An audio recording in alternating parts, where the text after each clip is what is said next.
29 अगस्त की रात को पैंगोंग के दक्षिणी छोर पर भारतीय सेना ने चीन के खिलाफ जो कार्रवाई की है उसने चीन को सख्ते में ला दिया है। पैंगोंग के ब्लैक टॉप की ऊंचाई को नियंत्रण में लेने के बाद भारतीय सेना ने चीनी सर्वेलेंस कैमरों को तोड़ दिया है। चीन ने वहां ऑटोमेटेड सर्वेलेंस मैकेनिज्म लगा रखा था। ठाकुर की भारतीय पोस्ट पर भी चीनी नजर रखते थे, लेकिन उनके कैमरे अब तोड़ दिए गए हैं। एलएसी पर भारतीय क्षेत्र में पड़ने वाले इलाके में चीनी कब्जे का इरादा भांपकर भारतीय सेना की स्पेशल ऑपरेशन यूनिट और सिख लाइट इन्फेंट्री ने 29-30 अगस्त की रात कार्रवाई की थी।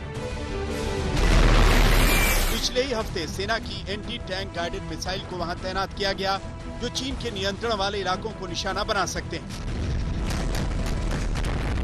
अप्रैल मई के दौरान पूर्वी लद्दाख के अलग अलग इलाकों में चीनी सेना ने घुसपैठ कर भारतीय सेना को चौंकाने का काम किया था, लेकिन इस बार बारी भारतीय सेना की थी, जब भारतीय सेना ने चीनी सेना को चौंकाया और 29-30 की रात को पेंगोंग शो झील के दक्षिण के इलाके में स्पांगुर गैप के आसपास कुछ ऐसी पोस्ट थी जिन्हें चीन अपना मानता था। उन पोस्ट पर भारतीय सेना ने कब्जा किया, उन्हें अपने कब्जे में लिया। हिंदुस्तान ने चाइना की नीयत को साफ तौर पे समझा, जांचा और 3 दिन पहले एक स्पेशल ऑपरेशन ग्रुप की बटालियन को उत्तराखंड से लेकर आए और इस बटालियन ने चोरी छुपे इस एरिया की हाइट्स को पे कब्जा कर लिया।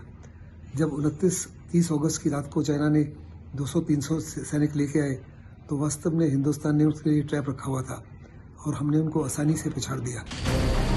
चीन ने पूर्वी लद्दाख में मई से ही तनाव बना रखा है, लेकिन जिस तरह से 15 जून को गलवान में और अब पैंगोंग में चीनियों को सबक सिखाया गया, ये बता रहा है कि भारत चीन के चक्कर में नहीं आने वाला।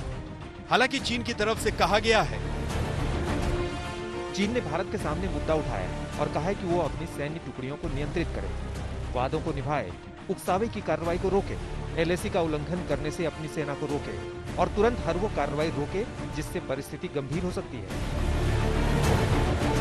चीन का ये बयान पैंगोंग में उसके डर को दिखा रहा है। पैंगोंग के दक्षिणी छोर पर चीनी मंसूबों को ध्वस्त कर भारत रणनीतिक तौर पर मजबूत स्थिति में आ गया है। चीन जो सोचता है कि जिसकी लाठी उसकी भैंस, ऐसे माहौल में जब चीन को जैसे का तैसा मिलता है, चीन को उसी की भाषा में जब जवाब दिया जाता है, चीन उस भाषा को ही समझता है। उम्मीद करते हैं कि अब बातचीत से कोई मसला हल हो। चीन के खिलाफ भारत के तेवर कितने आक्रामक हैं, इसका अंदाजा इसी बात से लगाइए कि पैंगोंग में चीन को जवाब देने के लिए भारत के T-90 टैंक तैनात हैं। चीन ने T-15 टैंक तैनात किए हैं, लेकिन ये भारतीय T-90 टैंक के आगे नहीं टिकते। दिल्ली से गीता मोहन के साथ मंजीत नेगी, आज तक।